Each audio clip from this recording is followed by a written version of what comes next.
നമ്മുടെ മുറ്റത്തേക്ക് കുറേ ദിവസമായിട്ട് മുളക് പറിക്കണമെന്ന് വിചാരിക്കണം. അപ്പോൾ പറ്റ മറന്നു പോകും. ചില സമയത്ത് മുളക് പറിക്കാനെന്ന് പറഞ്ഞ് വേറെ എന്തെങ്കിലും പറിച്ചിട്ട് പോകും. അത്ര മറുതിയാണ് കേട്ടോ. അപ്പം എന്തായാലും ഇന്ന് തന്നെ കൈയോടെ പറിച്ച് ഉപ്പിലിട്ട് വെക്കാമെന്ന് വിചാരിച്ചു കേട്ടോ. അപ്പം ഇന്ന് വയനാട്ടിൽ നിന്ന് കൊണ്ടുവന്ന ഒരു കുഞ്ഞി ചട്ടിയാണ് കേട്ടോ. നല്ല ഭംഗിയില്ലേ കാണാൻ. ഇതേപോലെ കുറച്ച് എണ്ണ ഞങ്ങൾ വാങ്ങിയിട്ടുണ്ട് കേട്ടോ. എൻ്റെ അമ്മ വാങ്ങി വെച്ചാണ് കുഞ്ഞു കുഞ്ഞു ചട്ടികൾ. നല്ല ഭംഗിയാണ് കേട്ടോ കാണാൻ. ഇപ്പം ഇന്ന് ഫ്രിഡ്ജിൽ തലേന്നാൾ ഏട്ടൻ കൊണ്ടുവന്നിട്ട് ഈ ഫ്രിഡ്ജിൽ വെച്ചിട്ടുണ്ടായിരുന്നു കേട്ടോ. ഞാനത് മറന്നു. ഞാൻ മോര് കൂട്ടാനും ഉണ്ടാക്കി വെച്ചിട്ടുണ്ടായിരുന്നു കേട്ടോ. അപ്പം ഇനി ഇന്ന് എന്താണെങ്കിലും നീ കൂട്ടാൻ വയ്ക്കാൻ വിചാരിച്ചു. ഞാൻ നന്നാക്കാൻ വേണ്ടിയിട്ട് എടുത്തു വന്നപ്പോഴാണ് അമ്മ ഞാൻ എന്താ ചെയ്യണമെന്ന് അറിയാത്തതുകൊണ്ട് അമ്മ അപ്പുറത്ത് ഇങ്ങോട്ട് വന്ന് നോക്കുക കേട്ടോ.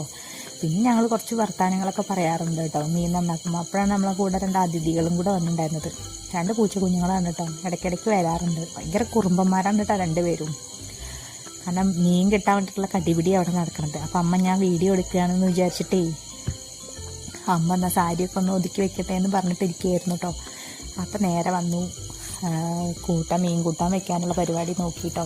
മീൻ കൂട്ടാനൊക്കെ വെച്ചു. ഏട്ടൻ ഉച്ചയ്ക്ക് വരാമെന്ന് പറഞ്ഞിരുന്നു. അപ്പം ഞാൻ കുറച്ച് സ്പീഡിലൊക്കെ ഉണ്ടാക്കാമെന്ന് വിചാരിച്ചപ്പോൾ ഏട്ടൻ വരുന്നില്ല എന്ന് വിളിച്ചു പറഞ്ഞു. അപ്പം എനിക്ക് വിചാരിച്ചു ഇനിയിപ്പോൾ പതുക്കെ ഉണ്ടാക്കിയാൽ മതിയല്ലോ, ഞാൻ ഒറ്റയ്ക്കല്ലേ ഉള്ളൂ വിചാരിച്ചു കേട്ടോ. അപ്പം എൻ്റെ വീഡിയോ ഇഷ്ടപ്പെട്ടിട്ടുണ്ടെങ്കിൽ സബ്സ്ക്രൈബ് ചെയ്യുക, ഒന്ന് സപ്പോർട്ട് ചെയ്യുക കേട്ടോ. Thank you.